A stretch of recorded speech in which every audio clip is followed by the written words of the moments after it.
ಓಂ ಶ್ರೀ ಸಾಯಿನಾಥಾಯ ನಮಃ. ಶ್ರೀ ಸಾಯಿ ಸಚ್ಚರಿತ್ರೆ 40ನೇ ಅಧ್ಯಾಯ. ಉದ್ಯಾಪನಾ ಸಮಾರಂಭ. ಹೇಮಾಡ್ಪಂತರಿಗೆ ಹೋಲಿ ಔತಣ. ಬಾಬಾ ಅವರು ತಮ್ಮ ಭಕ್ತರಾದ ಬಾಲಾಸಾಹೇಬ ದೇವ ಅವರ ತಾಯಿಯ ಉದ್ಯಾಪನಾ ಸಮಾರಂಭಕ್ಕೆ ಹೇಗೆ ಹೋಗಿದ್ದರು ಮತ್ತು ಬಾಂದ್ರಾದಲ್ಲಿ ಹೇಮಾಡ್ಪಂತರ ಮನೆಗೆ ಹೋಲಿ ಹುಣ್ಣಿಮೆಯ ಔತಣಕ್ಕೆ ಹೇಗೆ ಬಂದರು ಎಂಬುದನ್ನು ಈ ಅಧ್ಯಾಯದಲ್ಲಿ ವಿವರಿಸಿದೆ. ಯಾರು ಲೌಕಿಕ ಮತ್ತು ಪಾರಮಾರ್ಥಿಕ ಉಪದೇಶಗಳನ್ನು ಕೊಡುತ್ತಾ ಭಕ್ತರು ತಮ್ಮ ಜೀವನದ ಗುರಿಯನ್ನು ಮುಟ್ಟುವಂತೆ ಮಾಡಿದರೋ, ಯಾರು ತಮ್ಮ ಅಭಯಹಸ್ತವನ್ನು ಭಕ್ತರ ಮಸ್ತಕದ ಮೇಲಿಟ್ಟು ತಮ್ಮ ಶಕ್ತಿಯನ್ನು ವರ್ಗಾಯಿಸಿ ಪಡೆಯಲು ಅಸಾಧ್ಯವಾದ ವಸ್ತುಗಳನ್ನು ಅವರ ಪಡೆಯುವಂತೆ ಮಾಡುತ್ತಿದ್ದರೋ, ಯಾರು ತಮ್ಮ ಭಕ್ತರನ್ನು ಆಲಂಗಿಸಿಕೊಂಡು ಭಕ್ತರು ತಾವೇ ಭಕ್ತರು ಎಂಬ ಏಕೀಭಾವದಿಂದಿದ್ದರೋ ಅಂತಹ ಶ್ರೀ ಸಾಯಿಬಾಬಾ ಅವರೇ ಧನ್ಯರು. ಉದ್ಯಾಪನ ಸಮಾರಂಭ. ಶ್ರೀ ಬಿ ವಿ ದೇವ ಅವರು ಠಾಣಾ ಜಿಲ್ಲೆಯ ಡಹಾಣುವಿನಲ್ಲಿ ಮಾಮಲೆದಾರರಾಗಿದ್ದರು. ಅವರ ತಾಯಿಯು 25-30 ಹರಕೆಗಳನ್ನು ಮಾಡಿಕೊಂಡಿದ್ದು, ಆ ಸಂಬಂಧವಾಗಿ ಉದ್ಯಾಪನ ಸಮಾರಂಭ ಆಚರಿಸಬೇಕಿತ್ತು. 100-200 ಜನ ಬ್ರಾಹ್ಮಣರ ಸಂತರ್ಪಣೆಯೇ ಈ ಸಮಾರಂಭ.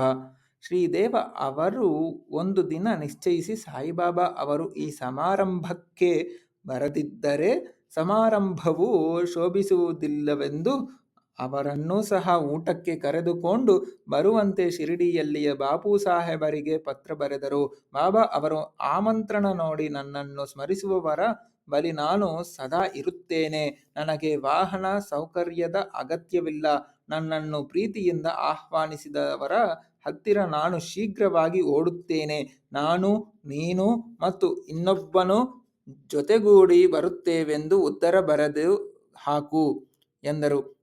ಶ್ರೀ ಜೋಗ ಅವರು ಅದರಂತೆ ದೇವ ಅವರಿಗೆ ಉತ್ತರಿಸಿದರು. ಇದನ್ನು ನೋಡಿ ದೇವ ಅವರು ಆನಂದಭರಿತರಾದರು. ಆದರೆ ಬಾಬಾ ರಹತ ರೂಯಿ ನೀಮ್ಗಾವದಿಂದ ಆಚೆಗೆ ಎಲ್ಲಿಗೂ ಹೋಗಿರಲಿಲ್ಲ. ಆದರೂ ಸಿದ್ಧಪುರುಷರಾದ ಬಾಬಾ ಅವರಿಗೆ ಯಾವುದೂ ಅಸಾಧ್ಯವಿಲ್ಲ. ಯಾವ ರೂಪದಲ್ಲಿಯಾದರೂ ಬಂದು ತಮ್ಮ ಅಭೀಷ್ಟವನ್ನು ನೆರವೇರಿಸುತ್ತಾರೆಂದು ಶ್ರೀದೇವ ದೃಢ ಮನಸ್ಸಿನಿಂದಿದ್ದರು. ಇದಕ್ಕೆ ಕೆಲವು ದಿನಗಳ ಹಿಂದೆ ಗೋ ಸಂರಕ್ಷಣಾ ಕಾರ್ಯಕರ್ತನೆಂದು ಹೇಳಿಕೊಂಡು ಒಬ್ಬ ಸನ್ಯಾಸಿಯು ಡಹಾಣುವಿನ ರೈಲ್ವೆ ಸ್ಟೇಷನ್ ಮಾಸ್ತರರ ಬಳಿ ಚಂದ ಎತ್ತಲು ಬಂದಿದ್ದನು. ಅವರು ದೇವ ಮಾಮಲೆದಾರರು ಕಡೆಗೆ ಹೋಗಿ, ನಿಮ್ಮ ಕಾರ್ಯ ಸುಗಮವಾಗುತ್ತದೆ ಎಂದು ಹೇಳುತ್ತಿರುವಾಗ ಅದೇ ಸಮಯಕ್ಕೆ ಸರಿಯಾಗಿ ದೇವ ಅವರು ಅಲ್ಲಿಗೆ ಬಂದರು. ಸ್ಟೇಷನ್ ಮಾಸ್ಟರರು ಸನ್ಯಾಸಿಗೆ ದೇವ ಅವರ ಪರಿಚಯ ಮಾಡಿಕೊಟ್ಟರು. ಇಬ್ಬರು ಕೆಲವು ಕಾಲ ಮಾತುಕತೆ ನಡೆಸಿದರು.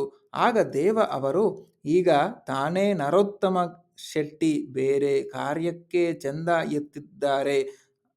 ಆದ್ದರಿಂದ ಈಗಲೇ ಇನ್ನೊಂದು ಸಲ ಚಂದ ಎತ್ತುವುದು ಸೂಕ್ತವಲ್ಲ. ಇನ್ನು 3-4 ತಿಂಗಳ ನಂತರ ಬನ್ನಿರಿ ಎಂದು ಹೇಳಿ ಕಳುಹಿಸಿದ್ದರು. ಮುಂದೆ 1 ತಿಂಗಳ ನಂತರ ಸನ್ಯಾಸಿಯು ಬೆಳಗ್ಗೆ 10 ಗಂಟೆಗೆ ಸರಿಯಾಗಿ ದೇವ ಅವರ ಮನೆ ಬಾಗಿಲಿಗೆ ಬಂದನು. ದೇವ ಅವರು ಚಂದ ಎತ್ತಲು ಆತನು ಬಂದಿದ್ದಾನೆಂದು ಭಾವಿಸಿದರು. ಆದರೆ ಆ ಸನ್ಯಾಸಿಯು ಉದ್ಯಾಪನಾ ಸಮಾರಂಭದ ಸಿದ್ಧತೆಯನ್ನು ನೋಡಿ ತಾನು ಚಂದ ಎತ್ತಲು ಬಂದಿರದೆ ಊಟಕ್ಕೆ ಬಂದಿರುವುದಾಗಿ ತಿಳಿಸಿದನು. ಆಗ ದೇವ ಅವರು, ಸರಿ, ಬಹಳ ಸಂತೋಷ, ನಿಮ್ಮದೇ ಮನೆ ಎಂದು ಭಾವಿಸಿ ಊಟಕ್ಕೆ ಅಗತ್ಯವಾಗಿ ಬನ್ನಿರಿ ಎಂದರು. ನಂತರ ಭೋಜನ ಇನ್ನೂ 2 ಗಂಟೆ ಕಾಲ ಇದ್ದುದರಿಂದ ಆ ವೇಳೆಗೆ ಹೇಳಿ ಕಳುಹಿಸಲೇ ಎಂದು ದೇವ ಕೇಳಲು ಸನ್ಯಾಸಿಯು ತಾನೇ ನಿಯಮಿತ ಕಾಲಕ್ಕೆ ಬರುತ್ತೇನೆಂದು ತಿಳಿಸಿದನು. ದೇವ ಅವರು ಸರಿಯಾಗಿ 12 ಗಂಟೆಗೆ ಬನ್ನಿರಿ ಎಂದರು. ಆ ಪ್ರಕಾರ 12 ಗಂಟೆಗೆ ಸರಿಯಾಗಿ ಮೂವರು ಬಂದು ಊಟ ಮುಗಿಸಿ ಹೊರಟು ಹೋದರು. ಸಮಾರಂಭ ಮುಕ್ತಾಯವಾದ ನಂತರ ದೇವ ಅವರು ಸಾಯಿಬಾಬಾ ತಮ್ಮ ಮಾತಿನಂತೆ ನಡೆದುಕೊಳ್ಳಲಿಲ್ಲವೆಂದು ಖೇದದಿಂದ ಶ್ರೀ ಜೋಗ ಅವರಿಗೆ ಪತ್ರ ಬರೆದರು. ಜೋಗು ಅವರು ಬಾಬಾ ಅವರ ಹತ್ತಿರ ಹೋಗಿ ಆ ಪತ್ರವನ್ನು ಅವರ ಮುಂದಿಟ್ಟರು. ಅದನ್ನು ಒಡೆದು ನೋಡುವ ಮೊದಲೇ ಬಾಬಾ ಅವರು, ಹಾ, ಏನೋ ನಾನು ಹೋಗಲು ಮಾತು ಕೊಟ್ಟು ಮೋಸಗೊಳಿಸಿದ್ದೇನೆಯೇ? ನಾನು ಇಬ್ಬರ ಸಂಗಡ ಹೋಗಿ ಭೋಜನದಲ್ಲಿ ವಹಿಸಿ ಸಂತೃಪ್ತಿಯಿಂದ ಹಿಂದಿರುಗಿದ್ದೇನೆ. ಅವನು ನನ್ನನ್ನು ಗುರುತಿಸಲಿಲ್ಲ. ಹಾಗಿದ್ದರೆ ನನ್ನನ್ನು ಆಮಂತ್ರಿಸಿದ್ದಾದರೂ ಏಕೆ? ಆ ಸನ್ಯಾಸಿಯು ಚಂದ ಎತ್ತಲು ಬಂದಿದ್ದಾನೆಂದು ಆತನು ಭಾವಿಸಿದಾಗ ನಾನು ಊಟಕ್ಕೆ ಬರುವೆನೆಂದು ತಿಳಿಸಿ ಅವನ ಅನುಮಾನವನ್ನು ಪರಿಹಾರ ಮಾಡಲಿಲ್ಲವೇ? ನಂತರ ನಾವು ಮೂವರು ಊಟ ಮಾಡಿ ಬರಲಿಲ್ಲವೇ? ನಾನು ಮಾತಿನಂತೆ ನಡೆಯಲು ಸರ್ವಸ್ವವನ್ನೂ ತ್ಯಾಗ ಮಾಡಬಲ್ಲೆ. ನಾನೆಂದೂ ಆಡಿದ ಮಾತಿಗೆ ತಪ್ಪಲಾರೆ ಎಂದು ಹೇಳಿದರು. ಈ ಉತ್ತರವನ್ನು ಕೇಳಿದ ಜೋಗ ಆನಂದಭರಿತರಾಗಿ ಮರುಟ ಪಾಲಿಗೆ ದೇವ ಅವರಿಗೆ ಉತ್ತರ ಬರೆದರು. ಅದನ್ನು ಓದಿ ದೇವ ಅವರಿಗೆ ಅತ್ಯಾನಂದವಾಯಿತು. ನೇತ್ರಗಳಿಂದ ಆನಂದ ಬಾಷ್ಪಗಳು ಹರಿದವು. ವೃಧಾ ಬಾಬಾ ಅವರನ್ನು ನಿಂದಿಸಿದ್ದಕ್ಕಾಗಿ ವ್ಯಥೆಪಟ್ಟುಕೊಂಡರು. ನಡೆದ ಘಟನೆಯನ್ನು ನೆನೆಸಿಕೊಂಡು ಅಚ್ಚರಿಗೊಂಡರು. ಹೇಮಾಡ್ ಪಂತರ ಹೋಲಿ ಔತಣ. ಈಗ ಬಾಬಾ ಅವರು ತಮ್ಮ ಫೋಟೋ ರೂಪದಲ್ಲಿ ತಮ್ಮ ಭಕ್ತನೊಬ್ಬನ ಅಭೀಷ್ಟವನ್ನು ಹೇಗೆ ನೆರವೇರಿಸಿದರು ಎಂಬುದನ್ನು ನೋಡೋಣ. ಅಂದು 1917 ಪೂರ್ಣಿಮೆ ಬೆಳಗಿನ ಜಾವದ ಸಮಯದಲ್ಲಿ ಹೇಮಾಡ್ ಪಂತರಿಗೆ ಈ ರೀತಿ ಕನಸು ಬಿದ್ದಿತ್ತು. ಬಾಬಾ ಅವರು ಸನ್ಯಾಸ ರೂಪದಲ್ಲಿ ಅವರ ಕನಸಿನಲ್ಲಿ ಕಾಣಿಸಿಕೊಂಡು ಅವರನ್ನು ಎಚ್ಚರಿಸಿ ನಿನ್ನಲ್ಲಿಗೆ ಊಟಕ್ಕೆ ಬರುತ್ತೇನೆಂದು ತಿಳಿಸಿದರು. ನಂತರ ಬೆಳಗಾಗಿ ಎಚ್ಚರವಾದಾಗ ಸಾಯಿಬಾಬಾ ಅವರಾಗಲಿ ಸನ್ಯಾಸಿಯಾಗಲಿ ಕಾಣಲಿಲ್ಲ. ನಂತರ ಕನಸನ್ನು ಜ್ಞಾಪಿಸಿಕೊಂಡರು. ಸನ್ಯಾಸಿಯು ಹೇಳಿದ ಪ್ರತಿ ಶಬ್ದವೂ ಸ್ಮೃತಿಪದಕ್ಕೆ ಬಂದವು.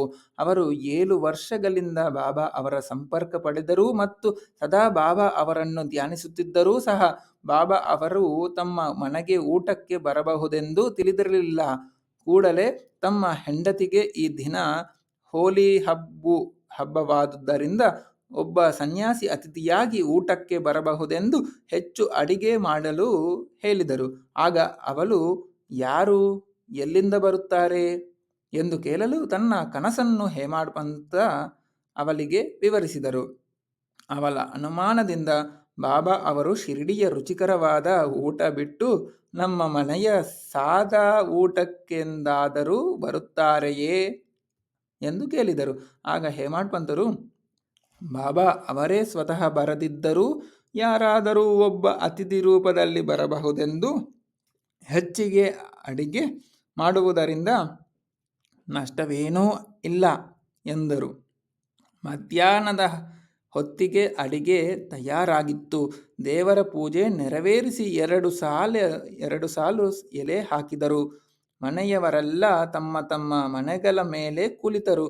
ಆಹಾರ ಬಡಿಸಿದರು. ಎಲ್ಲರೂ ಅತಿಥಿಯ ಬರವನ್ನೇ ಕಾಯುತ್ತಿದ್ದರು. ಮಧ್ಯಾಹ್ನ ಮೀರುತ್ತಿತ್ತು. ಅತಿಥಿಯ ಸುಳಿವೇ ಇರಲಿಲ್ಲ. ನಂತರ ಬಾಗಿಲು ಹಾಕಿ ತುಪ್ಪ ಬಡಿಸಿದರು. ಇನ್ನೇನು ಎಲ್ಲರೂ ಊಟ ಮಾಡಲಾರಂಭಿಸಿದರು ಎನ್ನುವ ಸಮಯಕ್ಕೆ ಸರಿಯಾಗಿ ಬಾಗಿಲು ಬಡಿದ ಸಪ್ಪಳ ಕೇಳಿಸಿತು. ಹೇಮಾಡ್ ಪಂತರು ಹೋಗಿ ಬಾಗಿಲು ತೆರೆದು ನೋಡಿದರು.